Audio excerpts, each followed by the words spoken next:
Greetings everyone, Brett here with Hammerhead Model Making with a new episode for you today.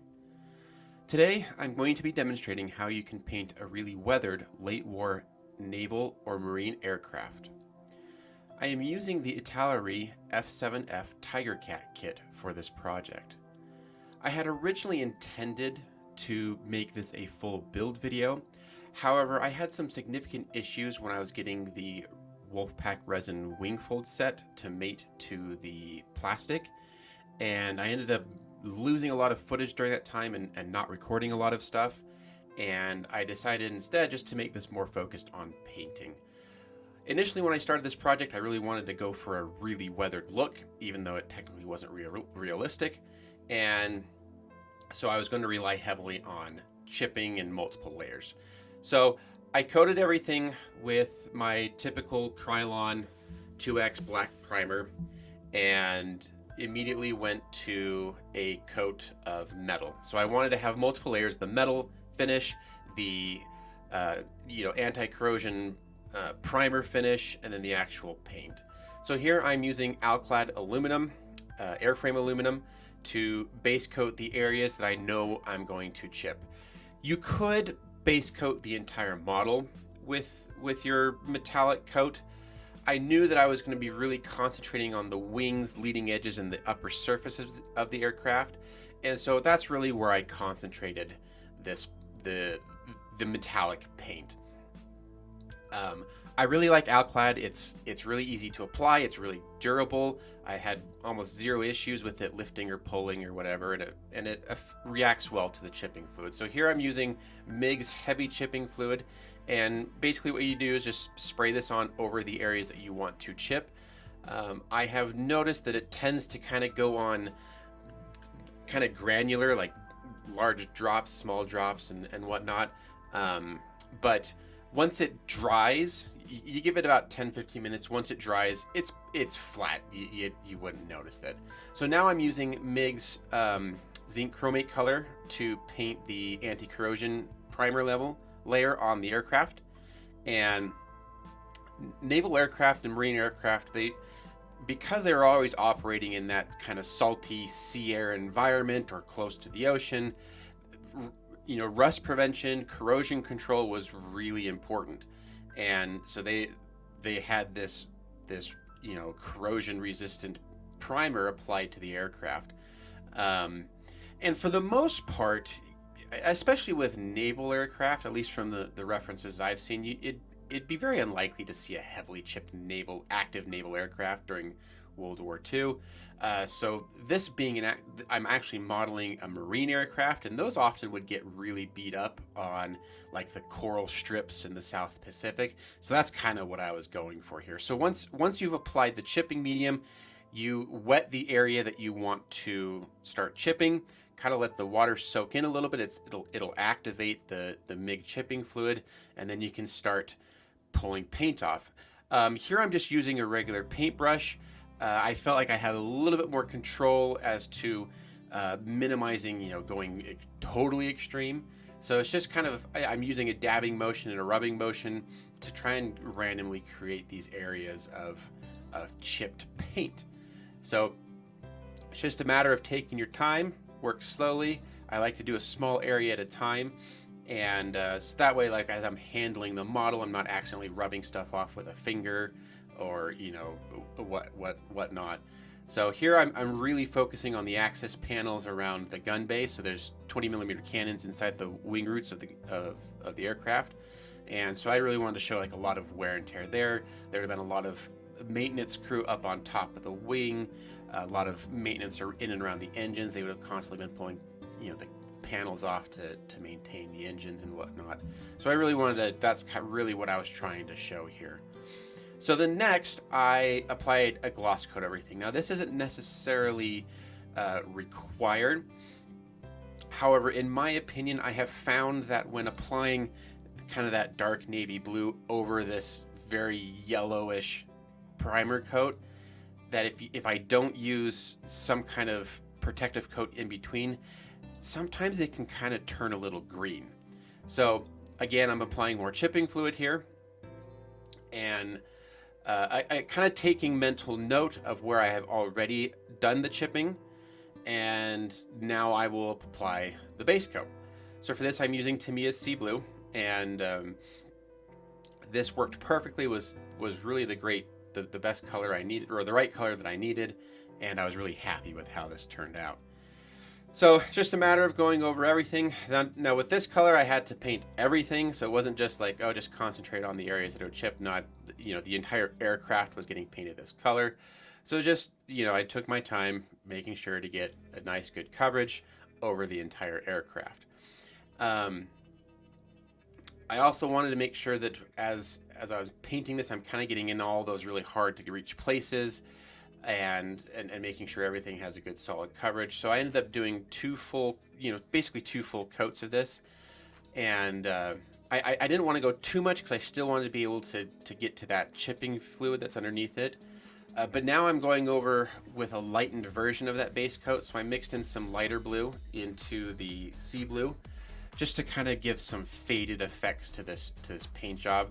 When these things are sitting out in the South Pacific all day long without any cover, and even though by war's end they had developed this non-specular sea blue paint to really be resistant to fading and weathering and stuff, and for the most part it was, I still really wanted to push how strong the weathering was going to be.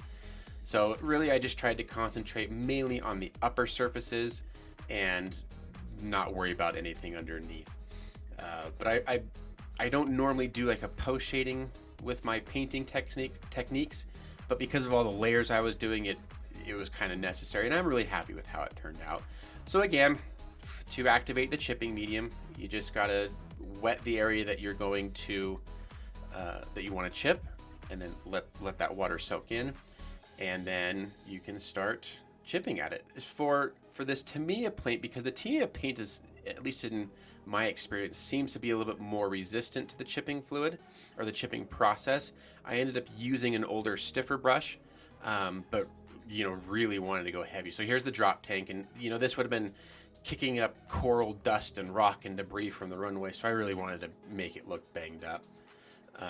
But again, I'm really concentrating on these access panels, especially around the cannon ammunition bays.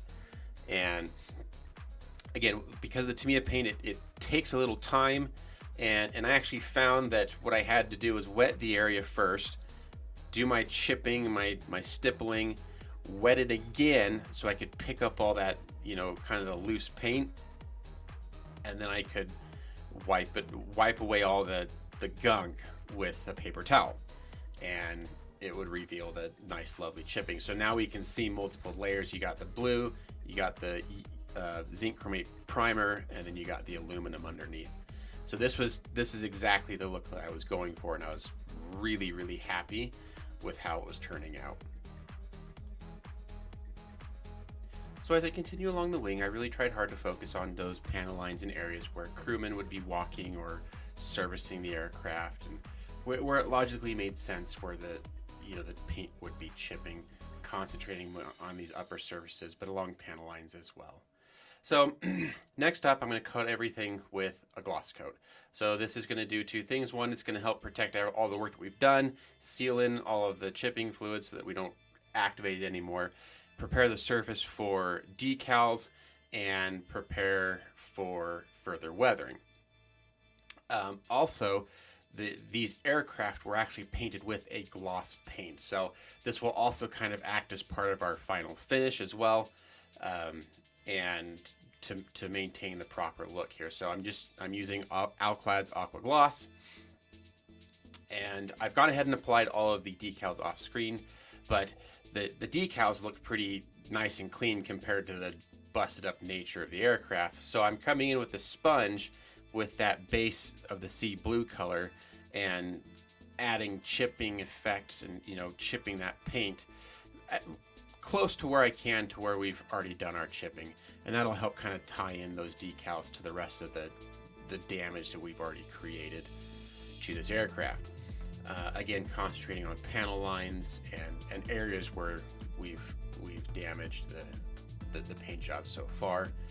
And in my opinion, pretty simple effect. You probably could take this a couple steps further and add in more layers with the aluminum and the zinc, but I didn't really feel that was necessary.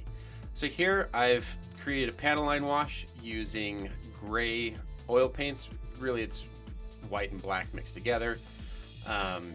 But I really wanted to kind of highlight and pick out some of the panel lines, but not go overboard. So you'll see that the actual final effect is rather subdued.